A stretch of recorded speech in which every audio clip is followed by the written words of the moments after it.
Olá, está no ar mais um Contraponto, o seu programa de debates aqui da TV Unifra, no canal 15 da NET. Estamos de volta para mais uma edição para debatermos assuntos que mereceram destaque nos principais meios de comunicação em nível nacional. Hoje temos 3 pautas polêmicas e a nossa bancada vai fazer o ponto e também o contraponto a respeito destas temáticas. E as temáticas são, a primeira delas, vamos falar de economia. Vai quebrar a cara quem apostar na alta do dólar, diz o ministro Guido Mantega. Vamos falar sobre essa questão do dólar que nos afeta diretamente. Na sequência, no segundo bloco, em protesto, policiais pedem fim do uso de fardas nos ônibus após assassinato. Manchete esta dos principais jornais e que repercutiu aí com um protesto que aconteceu na última semana. E depois, no terceiro bloco, vamos falar sobre briga entre torcidas organizadas. Esta briga que deixou um morto e alguns feridos em rodovia em São Paulo. São estes os 3 temas que vamos abordar a partir de agora, nesta mesa, nesta bancada, aqui na TV Unifra, formada por professores do Centro Universitário Franciscano. E eu os apresento. À minha direita, como sempre, o professor José Maria Pereira, ele professor doutor em Economia. Também, à minha direita, a professora Larissa, que representa o curso de Serviço Social. E depois temos o professor Alexandre, que representa o curso de História. Esta é a nossa bancada, né? E nós vamos iniciar o nosso programa sem a presença do professor Ferroni, pelo menos por enquanto. Vamos iniciar o assunto de hoje com a economia, um assunto de economia que repercute, sim, tanto, inclusive, nas eleições, nós podemos dizer assim, de alguma maneira, que acontece agora no próximo domingo. Chamando a atenção de que nós estamos nesse programa que está sendo gravado numa terça-feira à tarde. Professor Pereira, não tem como eu não começar com esse programa. Esse programa não é sem a fala do senhor. Quer dizer, vamos falar sobre o dólar que está repercutindo aí a sua elevação, é isto? De que maneira isto repercute em nível nacional? Olha, Maicon, colegas, telespectadores, eu não vou dar uma resposta definitiva sobre isso, né, fazer um prognóstico definitivo sobre isso, porque, claro, são muitas variáveis que interferem, inclusive variáveis políticas, né, que é de difícil mensuração. Mas a gente pode usar um critério. O critério seria o que aconteceu nas eleições anteriores e projetar isso para essa eleição, né? Claro que existe sempre muita especulação com a moeda e principalmente agora, no caso do Brasil, que a gente tem o câmbio flutuante, ou seja, depende da oferta e da demanda de moeda estrangeira. Então a gente sempre sabe, quando os estrangeiros estão mais seguros em relação ao futuro do país, eles costumam investir mais, se aventurar e, óbvio, trazer mais dólares para cá. Quando eles estão receosos, não tem muita segurança e há muita desinformação também em relação ao Brasil, eles preferem ser mais cautelosos e não trazer o dinheiro ou, quem sabe, puxar o dinheiro de volta. Então tem um movimento, digamos assim, oposto entre o comportamento da Bolsa de Valores e o comportamento do dólar, né? Então a gente sabe, quando a Bolsa está em queda, como agora, o dólar sobe, né? Isso aí não é nenhum milagre, na verdade é uma lógica econômica, porque metade praticamente do dinheiro aplicado na Bolsa, ou seja, nas empresas brasileiras, é capital estrangeiro. Então, quando o capital estrangeiro prevê pouco retorno, como está ocorrendo agora na Bolsa de Valores, ele puxa os seus dólares de volta para fora. Então, e como a demanda se mantém a mesma e a oferta se reduz, o preço sobe. Então, isso daí, na verdade, não é nenhum milagre, é oferta e procura, né? E também tem, além das variáveis internas, tem variáveis externas que enquanto que a economia brasileira vai mal já há bastante tempo, com perspectivas de crescimento baixíssimos para esse ano, a economia norte-americana parece que se recupera. Isso fortalece o dólar e as moedas estrangeiras de um modo geral. Então, quer dizer, o panorama atual é no sentido de depreciação da moeda nacional e de valorização da moeda estrangeira. Mas tem muita especulação, principalmente em relação às eleições. A tendência é haver uma estabilização do dólar após as eleições, né? Provavelmente num patamar mais baixo, relativamente mais baixo do que esse patamar pré-eleitoral. É o que aconteceu, como eu disse, é o que aconteceu no passado e o que supostamente deve acontecer agora. Pois é, professor Pereira, nas contas do dia a dia, antes de eu levar o assunto para o professor Alexandre e também a professora Larissa, nas contas do dia a dia, como nós vamos verificar como isso afeta o cidadão Exato, comum? Eu acho que é né? aí que nós podemos chegar mais próximo. Também Tirando o caso do professor aqui. Alexandre, né, que vai viajar para a Europa e está preocupado tudo com isso, programado. né? Claro, é muito válida a preocupação, mas aquele que não tem condições de viajar para a Europa e que no dia a dia acha, mas o dólar não me interessa, isso não faz parte da dona de casa, da dona de casa, da minha vida. Né? Mas a gente sabe que grande parte dos produtos, sobretudo produtos chamados bens duráveis, tem componentes importados. Né? E esses componentes importados vão subir com a alta do dólar e por isso que a gente sabe que a meta de inflação o governo não está conseguindo segurar. Né? Então isso é uma coisa que preocupa e que significa a perda do poder aquisitivo das pessoas. Então isso é mais inflação, porque as importações se tornam mais caras. Tem um outro lado, só para completar o raciocínio, que seria a desvalorização no caso da nossa moeda favorece as exportações, porque os nossos produtos ficam mais baratos em dólar. Então, esse é um lado positivo. Então, como tudo na vida, né? Não dá para agradar a todo mundo. Uns ficam felizes, outros ficam tristes. Pois é, professora Larissa, lá no dia a dia da dona de casa, como é que nós podemos enxergar isso? Quer dizer, perda da capacidade de compra. A senhora que trabalha juntamente com a comunidade, através do curso de serviço social, tem enxergado uma repercussão desse tipo de informação? Quer dizer, nós estamos aqui falando de uma notícia que circulou pelos principais meios de comunicação na última semana, vem repercutindo, não é apenas no final de semana para cá, antes já vinha. As pessoas percebem, elas têm noção disso, elas estão economizando, porque nós sabemos de uma perspectiva que nós vimos falando desde o ano passado já, de um endividamento cada vez maior da população brasileira. Por quê? Porque havia crédito disponível. O professor Pereira pode me corrigir aqui. A senhora que circula nesses ambientes mais populares, podemos dizer assim, pela profissão, não é? Inclusive como professora aqui, junto com os estudantes, como é que a senhora está enxergando isso? Lógico que essa análise mais apurada, uma análise mais econômica apurada, a população em geral, a grande massa, não consegue fazer e não consegue enxergar de que forma isso afeta a sua vida.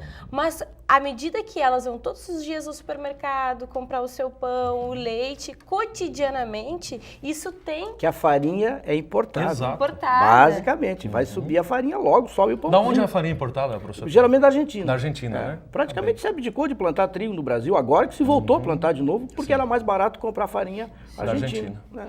E daí essas pessoas observam, obviamente, o aumento dos custos diários de casa e já não conseguem mais suportar o aumento crescente das tarifas, das taxas em geral.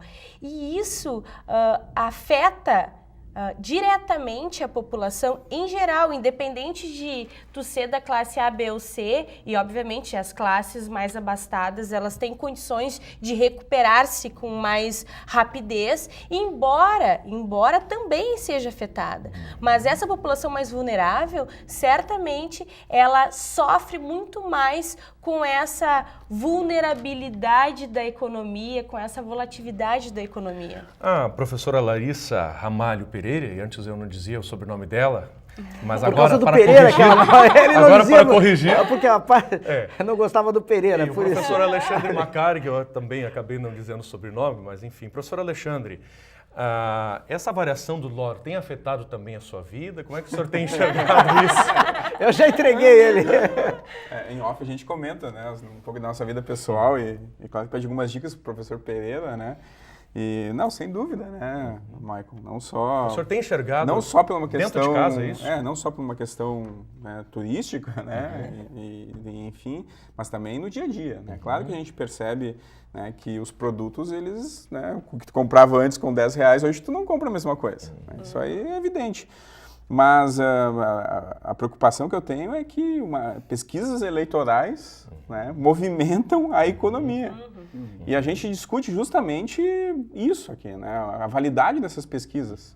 Bom, se é para fazer esse tipo de especulação, de disputa, né, então eu tendo a começar a ser mais contra ainda as pesquisas eleitorais. E após as eleições, basicamente, a estrutura da economia, a solidez da economia vai ser a mesma após as eleições. Então não há razão para essa mudança. Parece um terrorismo, a não ser que após o candidato ou a candidata a vencer as eleições, houvesse a apresentação de um programa, ou mesmo durante as eleições, um programa, digamos assim, explícito do que o governo vai fazer. Mas uma das coisas que a gente não tem visto nessas eleições são propostas. É mais uma eleição muito mais de agressividade entre os candidatos do que propostas. Não se sabe exatamente o que vão fazer. Na verdade, nós estamos dando um cheque em branco para ambos os candidatos, porque não tem propostas. Então não haveria motivo para essa oscilação do dólar. Mas o senhor acha que essa questão de, independente do candidato que vence, que ganhe, né? A economia vai ter uma repercussão positiva ou negativa? Olha, é que se fala muito do mercado, né? Os jornalistas gostam muito de falar do humor do mercado e não sei o quê. Então a gente vê assim, depende dos primeiros passos, da política econômica que for traçada, né? E agora nenhum candidato admite que fará uma política mais de contenção, né? Uma política mais ortodoxa, conservadora, porque isso perderia votos, né? Mas eu acho que qualquer um dos dois que vença as eleições, alguns ajustes terão que ser feitos, né? E isso provavelmente favorecerá digamos assim, uma expectativa mais favorável do mercado. Né? Que vê com preocupação a questão de endividamento do governo, do déficit externo e da inflação. O senhor concorda que as pesquisas elas estão influenciando para essa variação e isso está repercutindo de maneira negativa para o Brasil? Eu concordo. Com o Alexandre? É uma perspectiva que o Alexandre apontou aqui, né, Alexandre? Porque isso aí já se percebe. Uma espécie de terrorismo, no primeiro né? turno já se teve isso, né? Agora, as pessoas, será que estão se contendo à medida em que esse, entre aspas, terrorismo midiático está sendo organizado, será? É porque há Será interesse... que as pessoas se afetam com isso ou continuam comprando? Há uma indústria de boatos, e as pesquisas reforçam isso. Indústria de boatos. Indústria de boatos. Não, mas que interessa, né? Um boato interessa muito, uma oscilação nas ações de uma determinada empresa, como no caso da Petrobras, ou como no caso do dólar, porque a gente não deve se esquecer que o dólar, na verdade, é uma mercadoria que é negociada no mercado futuro. Então, com um determinado boato, seja o dólar subindo, porque tem gente que aposta na alta e tem gente que aposta na queda. Então, o pessoal ganha com esses boatos. Professor, aqui o professor Neto, essa manchete trazia o atual... O ministro dizendo que vai quebrar a cara quem apostar na alta do dólar. Ele mas, não está acreditando. Mas esse ministro não é muito famoso por prognósticos acertados. O senhor não confia nele, professor Pereira? Geralmente ele erra. Ele disse que ele disse que a economia brasileira ia crescer 4,5% esse ano. Parece que vai crescer 0,5%. Ele já está Ele errou só em 4 pontos. Professor, né? Mas eu acho que ele está tentando garantir o emprego dele. Talvez não nesse posto, mas algo próximo. Né? Em nível estadual, a gente consegue enxergar alguma coisa? Nós sabemos que o Rio Grande do Sul é um dos estados mais endividados da República, não é? Mas sabemos também que o Rio Grande do Sul hoje sobrevive muito do agronegócio. Né? Quer dizer, o agronegócio é a exportação. Nesse sentido, no Rio Grande do Sul, professor Pereira, o que nós podemos especular? Na mesma linha, foi aquilo em nível que eu nacional, falei, né? Uns tristes, outros alegres. No caso do agronegócio, é favorável, né? Porque o preço do soja, por exemplo, em dólar fica mais barato, né? Porque cada dólar vale mais reais. Então vendemos mais. Vendemos mais soja, sim, favorece, porque geralmente se a gente tiver um real valorizado, qualquer produto de exportação fica mais barato no estrangeiro. Mas agora, no caso do Alexandre que vai viajar, todo produto estrangeiro fica mais caro, porque a nossa moeda vale menos moeda estrangeira. Certo. Bom, a gente sente isso aí na Ribeira já. Nós já percebemos que algumas coisas já não valem mais tanto a pena de viajar até lá e fazer aquisição. Mas bens, eu não acredito assim que a curto prazo isso altere a situação do agronegócio, né? Porque depende muito do período da safra, do que vai ser vendido. Não é uma coisa automática só, né? Que funciona. Então, e se realmente essa oscilação for uma oscilação especulativa, deve se estabilizar, não estou dizendo que vai se estabilizar no valor, por exemplo, de R$2 por $1, ou 2,10 ou 2,20 como estava, né? Mas vai se estabilizar num valor talvez próximo a isso, digamos que seja um pouco mais alto, mas que não ultrapasse a 2,50, por exemplo, porque é muito difícil que isso ocorra. Não tem fundamentos na economia diferentes para projetar no futuro em relação aos atuais. Falando em fundamentos de economia, o salário do Brasil, na hora da determinação do aumento, aquele aumento anual que acontece, o salário mínimo, muito bem, ele tem a ver com o aumento ou a queda do dólar, professor Pereira? Tem alguma relação nisso? Não com o dólar, mas com a economia. Porque a fórmula de cálculo da economia, ela projeta a média de crescimento de 2 anos anteriores e a inflação. Como o crescimento está muito baixo, né, muito baixo nos anos anteriores, a tendência, se a economia continuar patinando do jeito que está patinando, são aumentos menores do salário mínimo. E mais desemprego. É provável. Sim, porque o fato... o aumento do não, desemprego. o fato da economia estar crescendo muito pouco já sinaliza desemprego. Sim.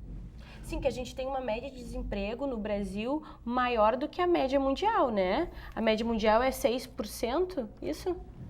É que já seria uma outra discussão, porque aí depende do termômetro, né, que nós discutimos aqui, que é como se calcula o desemprego no Brasil e como se calcula em outros países, né? Aparentemente, no Brasil, a taxa de desemprego é mais baixa que em outros países, inclusive países desenvolvidos, pela metodologia que o IBGE utiliza. Né? Que a gente tem aqui no Brasil muita informalidade, que isso não é considerado no cálculo do IBGE. Então, tem características que não são comparáveis, porque realmente é difícil a gente dizer que a taxa de desemprego no Brasil é bem menor do que um país europeu. Né?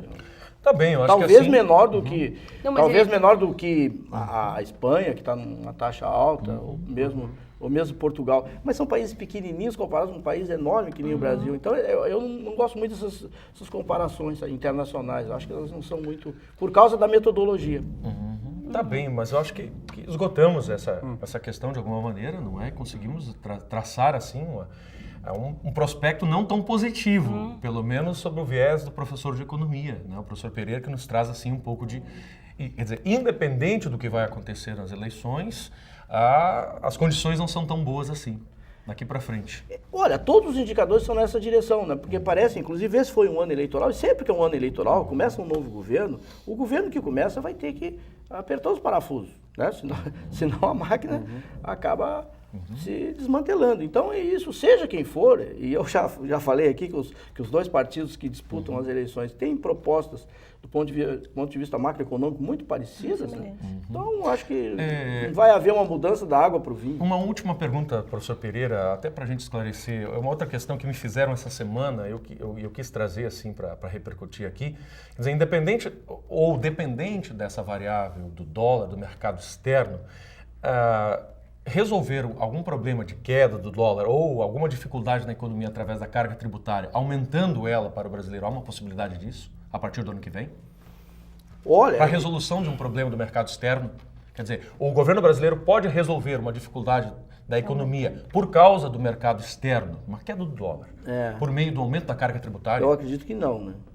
É uma pergunta complexa, talvez, mas que interessa a nós, não é? Quer dizer, vão aumentar o valor, sei lá, do IPTU, vão aumentar o valor do ICMS das empresas, as empresas vão colocar lá na geladeira, entende? É por isso que eu falei que a política de ambos porque esse é o medo, na verdade, da população. Deve ser muito parecida, porque como não existe mais espaço, aparentemente, para aumentar a carga tributária, isso sim a gente pode fazer uma comparação com outros países. Hoje o Brasil tem uma carga tributária relativamente igual ou superior aos Estados Unidos. Só que a compensação dos cidadãos em serviços públicos é muito inferior.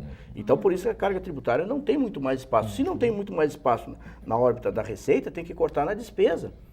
E por isso que ganhe quem ganhe, eu acho que o corte vai se dar na despesa. Algum desemprego, sobretudo no setor público, vai ocorrer.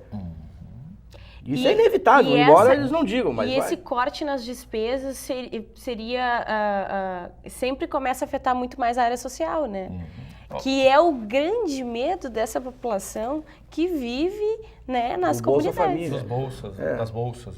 Da própria educação. E da própria educação. Mas é que tem muito mais, o pessoal chama muita atenção para o Bolsa Família, mas tem muito subsídio para as empresas. Tem outros, exato. Muitos subsídios, grandes subsídios para as empresas, que aí é que pode ser cortado e aí vai afetar o próprio ICMS, quer dizer, o oferecimento de descontos lá para a empresa poder se instalar em determinado lugar, estado, por exemplo. É verdade.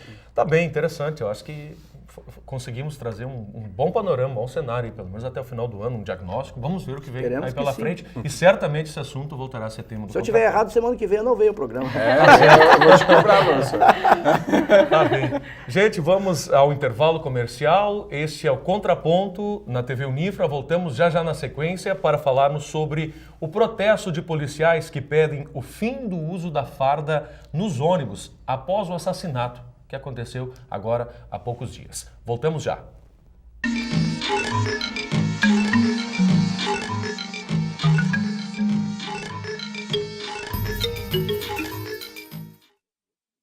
Pedrinho é uma criança especial, que enfrenta dificuldades diariamente. Para passar por tudo isso, conta com seus fiéis amiguinhos escudeiros, que o ajudam a vencer cada obstáculo. Sem eles, Pedrinho nunca conseguiria enfrentar o temível dragão, que impede que todos levem uma vida feliz no castelo. Para quem enfrenta um dragão por dia, uma mão amiga sempre é bem-vinda. Por isso, Pedrinho precisa da sua ajuda também. Contribua com a Escola Antônio Francisco Lisboa e transforme a vida de vários Pedrinhos. Tudo que é ensinado na infância reflete no futuro. Por isso, o projeto Acorde com Arte atende crianças que dependem da sua ajuda para aprender ainda mais sobre arte e educação. Assim, vamos construir uma sociedade cada vez melhor. Ligue 32 13 5368 e faça sua doação.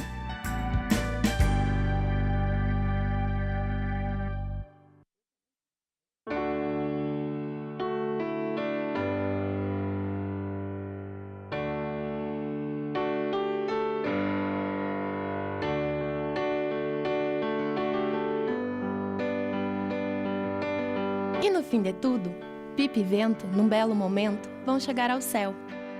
Assim como a pipa precisa do vento para voar, a Estação dos Ventos precisa de você.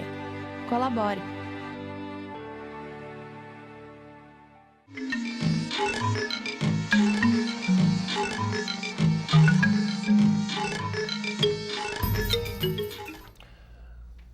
Muito bem, de volta, segundo bloco do Contraponto. Agora vamos falar sobre um protesto que aconteceu aqui na capital gaúcha, não é, na última semana. Um protesto organizado pela Polícia Militar, não é, que pede, nesse protesto, o fim do uso da farda nos ônibus, no transporte, né, após um assassinato, né, que aconteceu há poucos dias também. Esse protesto foi organizado na nossa capital, em Porto Alegre, e a professora Larissa, eu vou começar com ela agora, poderia nos abrir esse bloco trazendo a sua perspectiva a respeito disso. Quer dizer, a senhora seria contra ou a favor esse uso de farda? Porque qual é a motivação do uso da farda para o, vamos dizer assim, andar de ônibus? Quer dizer, o sujeito não pagaria a passagem, né? Quer dizer, seria o primeiro motivo. Não é? O que a senhora achou desse protesto? Vamos começar do genérico para que possamos focalizar depois questões que estão aqui inerentes a esta questão, ao protesto.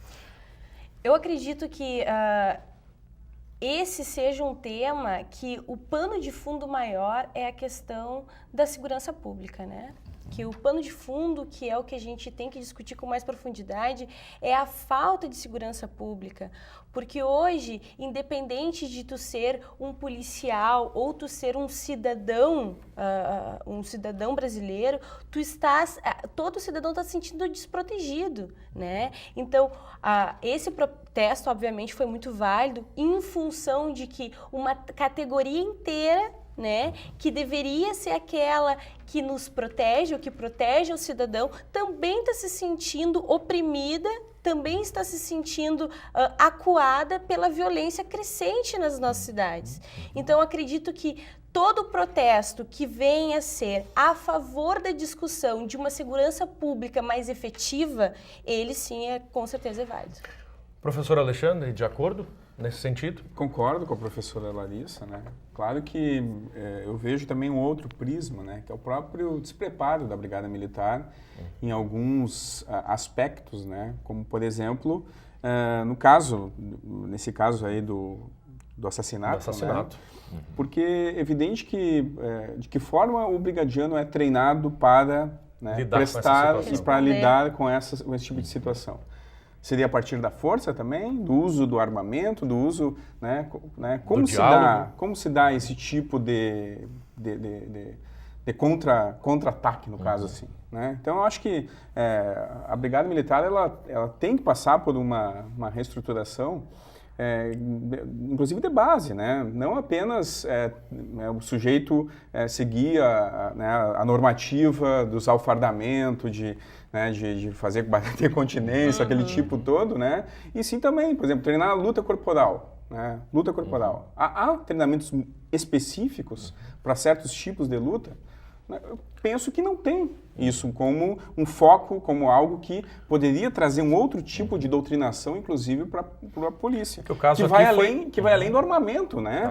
Não precisa do armamento exatamente para o sujeito. Porque o caso aqui foi a cobrança da população dele, porque ele estava fardado e ele que deveria então agir em defesa daquelas pessoas. Porque assim, tem um outro lado, né? Por exemplo, quando tu entras num ônibus e tem um policial, um brigadiano fardado, naturalmente tu pode se sentir mais seguro. Exato. Mas foi essa a ideia, muito provavelmente, que aconteceu aqui. Mas ele chegou a reagir? Acho que não, né? Não, ele não teve. Ele não teve. Na verdade, Parece carta marcada. Ele foi fuzilado. Ele foi fuzilado. Parece carta marcada. Independente Ele foi fuzilado. Eu acho que isso tem um outro ângulo de observação, que é o fato de mostrar que o bandido não respeita a polícia. Entendeu? Parece que o bandido perdeu o respeito pela polícia, porque o que se esperaria? Quando eles viram que tinha um policial fardado no ônibus, eles recuassem, né? Não, e pelo contrário. Não fariam o assalto. Então, isso é um outro... quer dizer, mas isso eu acho que também depende do bandido, do tipo de bandido, professor. A ideia quais são os tipos de bandido? O principal... O batedor de carteira, por exemplo... Punguista, né? Ele é o batedor de carteira. Pickpocket, né? Isso. Ele não... Ele vê um brigadiano, ele não faz nada. Pois é. Que geralmente ele não está armado com uma arma de fogo. É uma outra categoria. Também tem categorias. Mas eu acho que são várias. Tem variáveis assim, por exemplo, parece que os principais suspeitos já estavam reincidentes. Sim, já eram bandidos há mais tempo. Como é que se diz?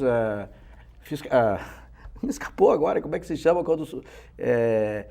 semi-aberto, eu acho que é. Estava no regime semi-aberto. Estava no regime semi-aberto. A grande parte dos crimes que acontecem são reincidentes, que nem a Laísa falou, quer dizer, do semi-aberto. Isso aí é outra. Aí nós vamos entrar na questão da seara do judiciário.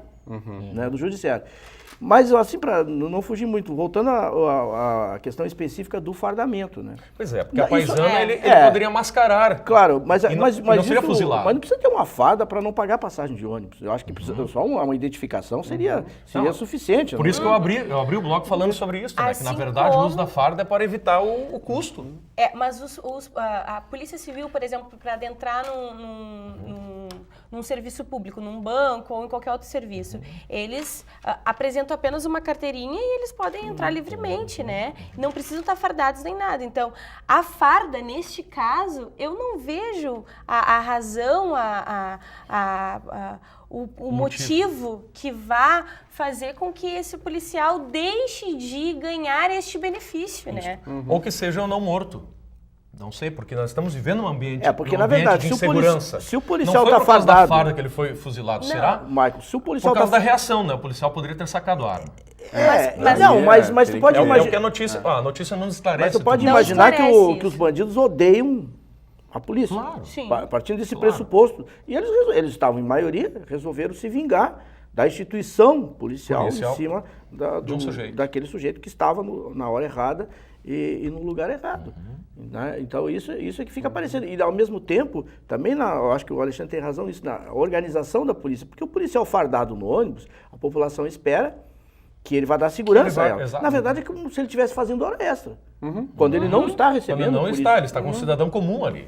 Essa é a questão aqui. Essa é a questão que eu trazia no início do bloco. Independente dele ser um policial, ele é um cidadão antes de tudo. Então, a questão é a falta de segurança para a população em geral. Para o cidadão em geral. Para o cidadão em geral. Pois é, porque aqui nós temos que pensar também a baixa valorização que tem hoje a Brigada Militar. E a questão da qualificação dos incentivos, né? Porque quando tu falavas antes da questão de treinamentos, né? E treinamentos múltiplos em outras áreas que não só a armada, né? Não há esse investimento também nessa categoria, nesse segmento. Até sobre isso, né? Eu acho interessante porque quando a gente pensa, né, por exemplo, na possibilidade dele estar fardado no ônibus, isso não é apenas no Rio Grande do Sul, né? Isso Sim, é em nível nacional. É nível nacional. Mas a questão também da cobrança dos colegas dele, né? Boa parte dos colegas ali, eles são de baixo escalão também, né? Sim. Porque o alto escalão da brigada não anda de ônibus. Então, óbvio que né, tem um outro tipo de questão também que aí sim, Michael, vem nessa questão Entra da a valorização do remuneração, sujeito. né? Na valorização. Eu quero, Diga, professor. estamos no final do bloco? Não sei se Não, estamos. ainda temos- Não, eu quero insistir temos um tempo aí. nessa questão do diferencial, né? Da valorização, como tu fala, quer dizer, do policial comum e da cúpula. Na justiça que eu estava falando, no judiciário. Por exemplo, há pouco nós vimos a questão dos juízes, que já ganham uma fortuna, e eles têm um auxílio moradia. Discutimos Quase isso no cinco. programa passado. De quase 5 mil reais. De quase 5 mil reais. Exato. Então, quer dizer, de um lado a gente tem o judiciário, que Aba- solta os... Que ganha- abastado, E é que valorizado. solta os presos. Através De outro do lado, a STF. gente tem a polícia militar, sobretudo, que prende e que ganha muito mal. prende várias vezes, né? E que é cobrada. E que é cobrado. Então, quer dizer, e não tem nem, por exemplo, no caso, poderia ter um ônibus, uma van, que fosse soltando os militares depois do expediente nas suas sua casas. casa, na sua Isso aí residência. custaria muito menos do que se paga pelo judiciário. E há aqueles que estão lá. Quem é que deve ser valorizado? Não é o pessoal que está na linha de frente arriscando a vida? Ou quem está lá nos bastidores? Muito bem, professor.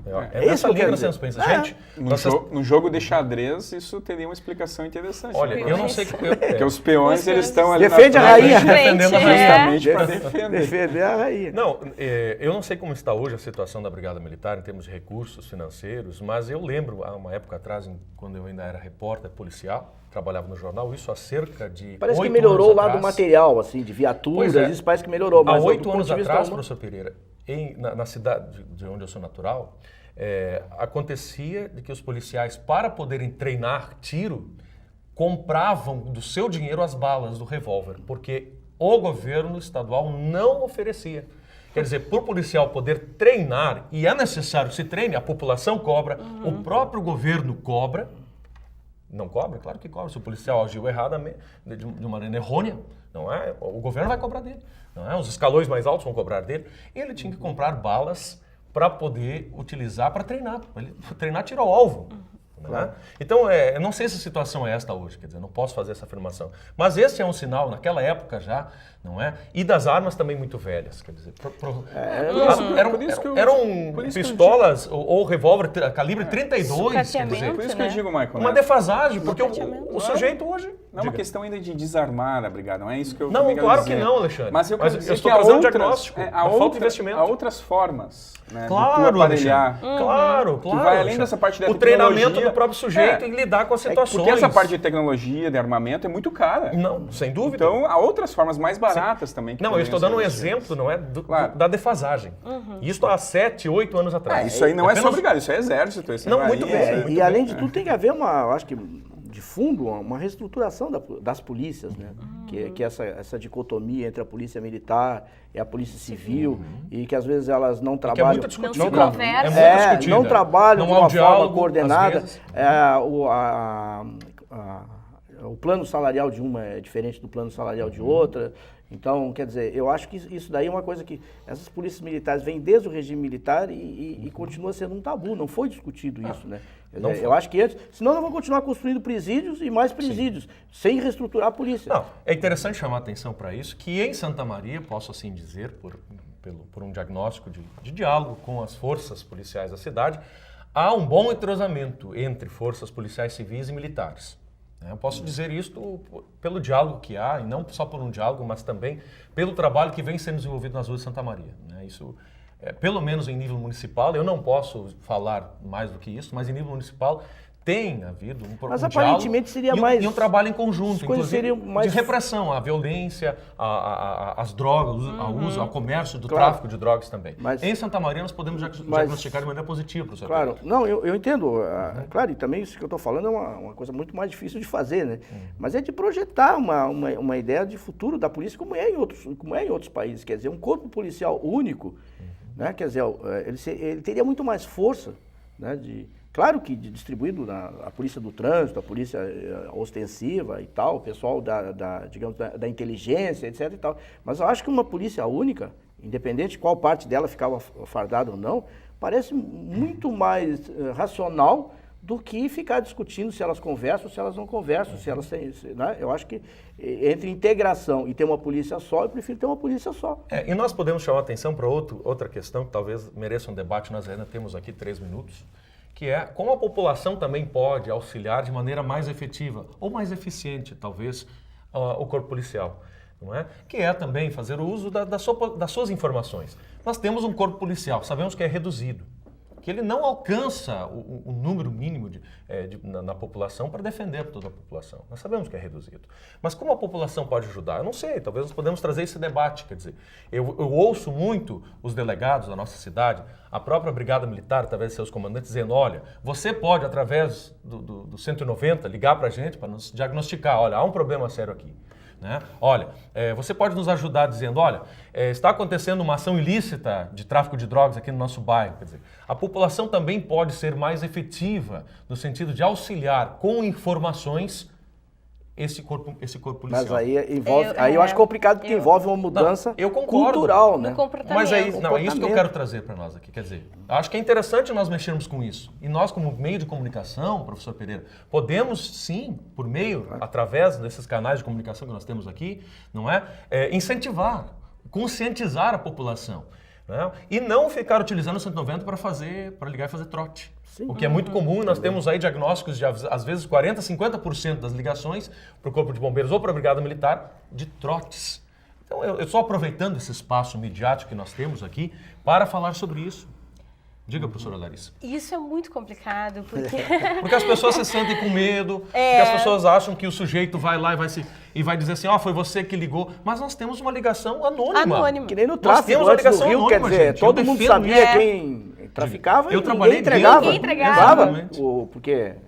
até porque no caso do Rio, às vezes a polícia chegava já, né, batendo em todo mundo. Tinham, eu não sei se dava pra falar no Então, passado, né? Não sei se dava pra falar. Mais respeito aos traficantes do que a própria polícia. Sim. Mas isso ainda não foi algo que se rompeu por inteiro. Eu falei. Ainda está em processo. Ainda está em processo. E teve um refluxo agora. Porque a população também precisa se sentir protegida por esta polícia que historicamente foi quem invadiu sua casa, quem bateu nos seus filhos, né? Não estou aqui julgando o comportamento da polícia de forma alguma, mas também entendendo a questão, compreendendo, fazendo uma análise da história, né? E que essa população vai ser a favor de quem a protege, né? O que não deveria ser, porque quem imaginariamente a protege é quem também agride, né? A violenta, que é os bandidos, os traficantes, assim por diante.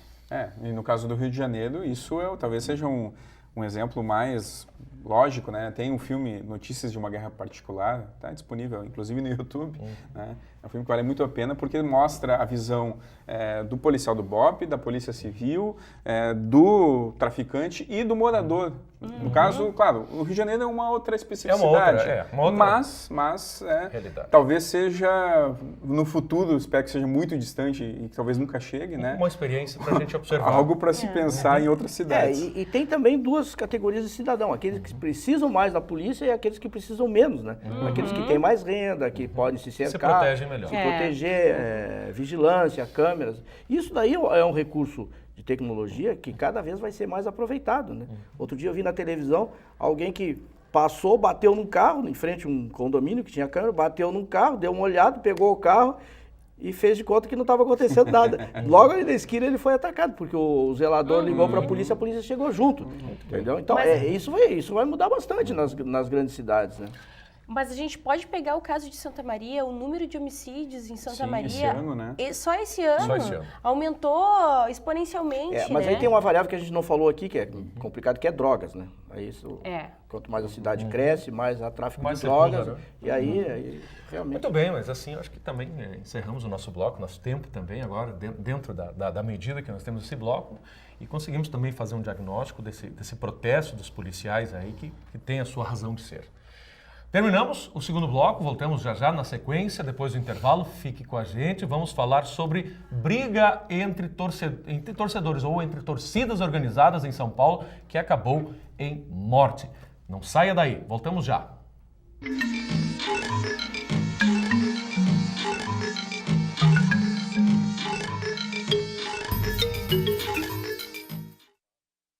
Ciência e energia que marcam o nosso dia a dia. Cuide do nosso futuro, cuide das nossas crianças, com seu gesto de ternura, Santa Maria avança. Seu gesto pode mudar a realidade de muitas crianças. Colabore com a escola Nosso Lar. A Liga Seletiva se uniu para ajudar e salvar o planeta com Papelito, Metalinha, Super Vidro e Plasboy. Você pode fazer parte da Liga selecionando o material reciclável da sua casa. Entre em contato com a Asmar pelo telefone 3026-9167. Junte-se a nós. 95% de energia elétrica no Brasil é proveniente das hidrelétricas. Cada brasileiro consome em média 200 litros de água por dia. A produção de energia responde por 15% do consumo mundial de água. Até 2020, o mundo irá gastar 55% da energia disponível no planeta. Sua água também é sua luz. Uma campanha do Centro Universitário Franciscano.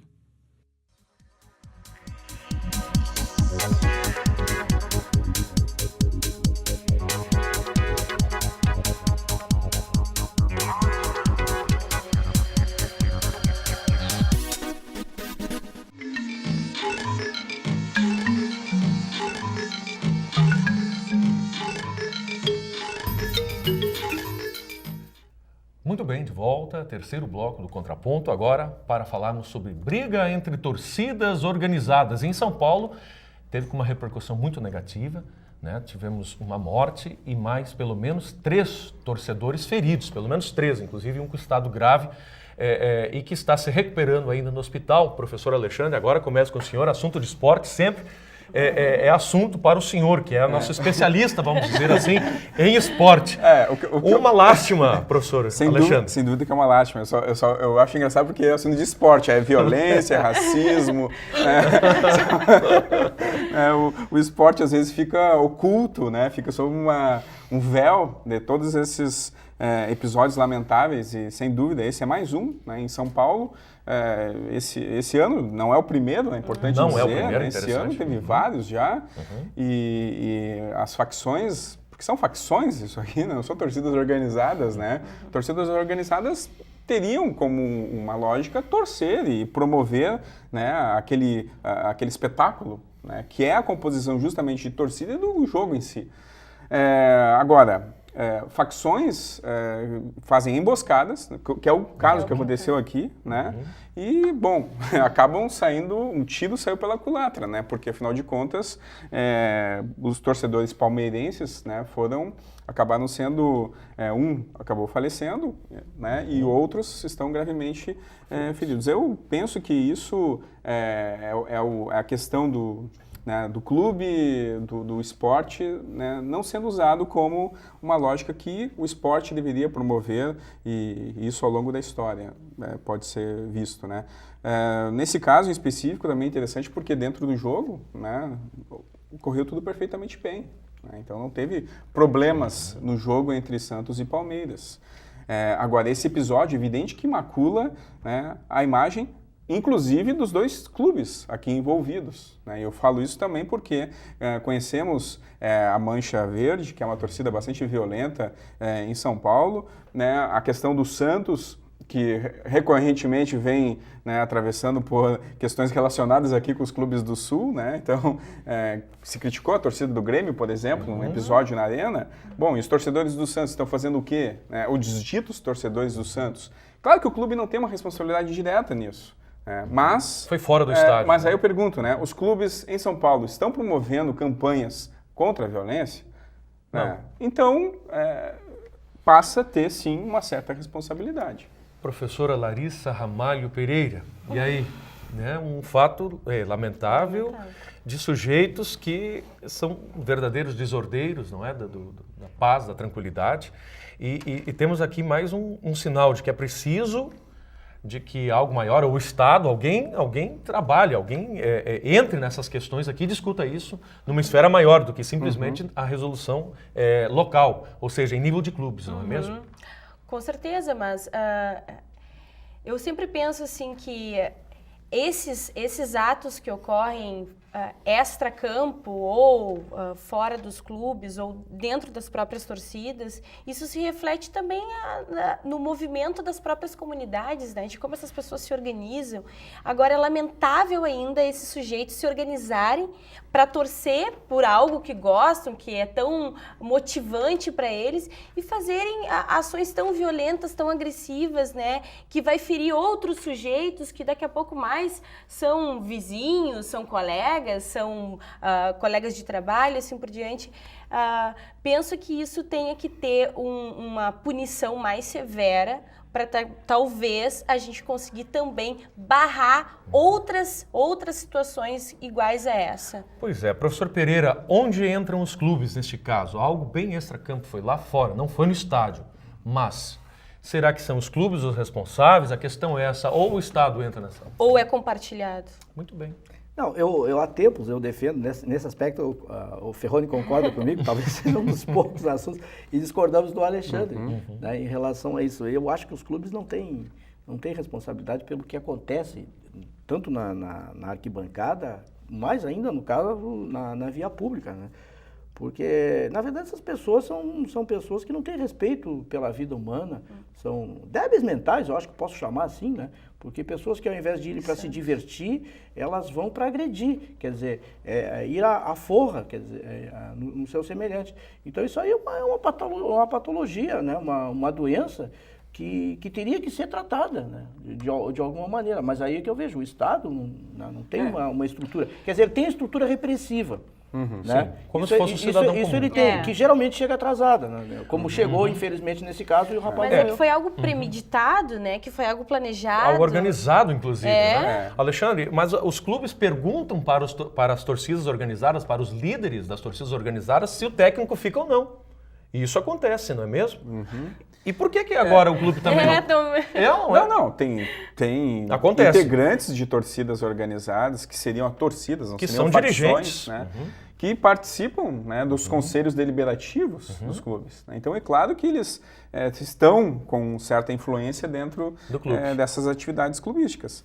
É por isso que eu coloco, né, que o clube ele deve ser responsabilizado se ele ocultar ou se ele não der nenhum tipo de resposta para ações como essa, porque os torcedores estão identificados com as cores dos clubes. Exato. Bom, em São Paulo nós temos, além do futebol, né, o Palmeiras, por exemplo, tem uma escola de samba. O Corinthians tem uma escola de samba. Então, é além do futebol, né, é uma vida que está ali sendo, uma vida social que está sendo estabelecida. São sociedades, não São é? sociedades. Então, mas, Alexandre, uma dúvida. Essa escola de samba, por exemplo, Mancha Verde, né, em São Paulo. Ou Gaviões da Fiel. Ou Gaviões da Fiel. Ela é organizada pelo clube ou pela torcida organizada? A torcida que utiliza a estrutura do clube. Utiliza, digamos, a logomarca. CNPJ? No CNPJ eu não sei. Eu não sei, a pessoa jurídica. A logomarca, sim. Mas se utiliza a logomarca, utiliza o CNPJ. É isso que eu quero dizer, é isso que eu quero dizer. Eu acho assim, eu até hoje não consigo, eu acho que o Alexandre não vai concordar de novo, mas, por que os clubes precisam de torcida organizada? Por que eles precisam arcar com esse ônus da torcida organizada? Quer dizer, fazendo uma análise custo-benefício, não seria melhor os clubes acabarem com a torcida organizada? Porque o que a gente vê que nessas partidas mais importantes, por exemplo, da Série A, os estádios não têm ingressos, né? Sobretudo nos ingressos mais populares. Então, eu acho que não precisariam da torcida organizada, na minha opinião, para fazer marketing. Né? Já que, na verdade, a população cresce... É o marketing, né, professor Pereira? Mas esse é um marketing negativo que eu acho dos clubes. Eu acho que os clubes têm mais prejuízo hoje com as organizadas do que lucro. Entendeu? Partindo do pressuposto, eu acho assim, às vezes, eu vejo até esse caso, por exemplo, saem 200 torcedores aqui de Porto Alegre para ver um jogo lá no Mato Grosso, ficam não sei quantos dias viajando e tal. Claro, é uma paixão enorme, entendeu? Que eu vejo, mas... A torcida... Não sei se isso aí a torcida organizada, eu acho que... Não é como se fosse uma gestão compartilhada do clube? Da casa da torcida? De alguma maneira, De sim. alguma maneira. Porque a sim, torcida mas- organiza a comunidade torcedora, mas também mobiliza o próprio clube com relação às suas questão, ações. É a questão do incentivo, né, dos cânticos, da formação da ideia do espetáculo, né, do Pois futebol é. além do campo. Porque senão a não- mídia incentiva a formação de blocos de torcida, de organização, Como porque bonito ela os faz... cânticos. Porque eu Exato. acho que o independente da torcida organizada, se o campo tiver que encher, ele enche de qualquer jeito. Se não tiver gente, também não vai. Essa é uma questão que eu não sei, Alexandre, tu concorda? Sem Eu, torcida eu, organizada, eu, lota eu estádio? acho, quer dizer, eu também não tenho elementos para dizer isso, mas eu acho que hoje, tanto é verdade que hoje grande parte do futebol é direito de transmissão, né, de imagem. Né, que a gente- boa parte dos recursos eu destinados não sei, aos clubes, sim. eu não sei exatamente se hoje as torcidas organizadas não prejudicam do jeito que elas estão.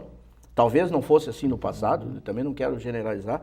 Do jeito que elas estão, não prejudicam mais do que ajudam os clubes. Pois é, porque nós não estamos vendo casos de violência fora de torcidas organizadas, quase. Não vamos generalizar também. Mas geralmente os últimos casos, Alexandre, podemos diagnosticar isso, vamos pensar agora rapidamente aqui. O que mais tem acontecido são os torcedores organizados, não é? Nesse nível, sim. Nesse nível Mas é claro que de violência, né? Verbalizações, Sim, esse tipo isso de não coisa, tem é isso como. aí, né? Que também são violências, Pois né? é. Mas assim, só um exemplo, né? No caso, o sábado agora teve o jogo Goiás e Grêmio, um jogo horrível do ponto de vista técnico, né? Mas do ponto de vista, né, da torcida, né? Do Inter e Corinthians também, que foi. Mas foi um grande jogo. Foi um grande jogo com Sim, torcida. mas a torcida não achou, né? Isso aí. Mas, né? Sim. A torcida estava presente e foi ordeira, né? Sim. No caso do jogo Goiás e Grêmio, a gente via aquele estádio gigante, que é o Serra Dourada, praticamente vazio. Não tem uma torcida vazio. organizada. Mas a gente E a tá- torcida do Goiás brigou um tempo desses. Mas aí esse é o preço dos ingressos também, né? Porque a gente tá vendo. Pois é, mas se tem uma olhar um jogo, elitização do jogo na esporte. arena, por exemplo, a gente vê que aquela parte da geral ali atrás, tudo bem, tá lotado, mas onde a TV A superior filma- também enche Aí, bastante. mas aí o senhor Só que diagnosticou não uma coisa aparece. legal. Se o futebol está sendo elitizado, É. e aí? E a torcida organizada, não é ela que vai garantir a venda de ingressos? Aliás, é outra questão. Hã? Se o futebol está sendo elitizado, a tendência é o clube expelir a torcida organizada.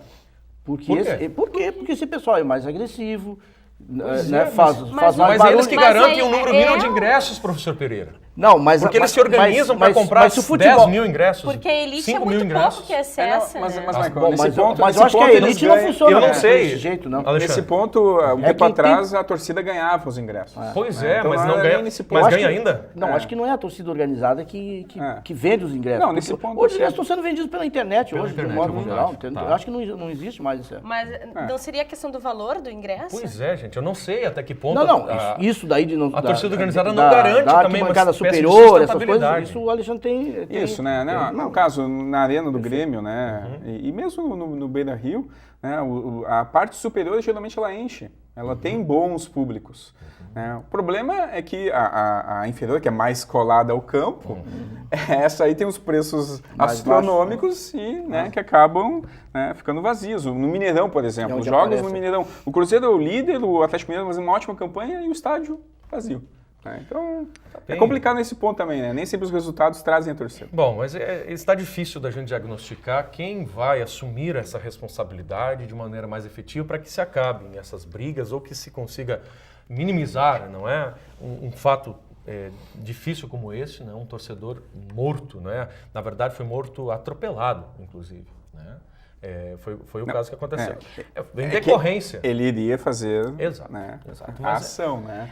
Não, assim, nós temos assim, eu acho que um diagnóstico, assim, a professora Não, Larissa. e olha o você ia falar alguma contratempo coisa no aí? caso lá do trânsito. Sim. Né, todo mundo que não tinha nada a ver com aquilo ali ficou trancado. Por isso, Sim, essa sim. pessoa que atropelou o torcedor estava tentando Exato. se desviar. Houve uma repercussão maior do que do Claro. local apenas, né? Mas assim encerramos. Alguém quer uma consideração final ainda? Só a Larissa ia falar. Né? Diga, Não, Larissa. é a questão de... Aí a gente pode retomar até uma questão do bloco anterior, que era a questão do 190 que tu trazias antes, né?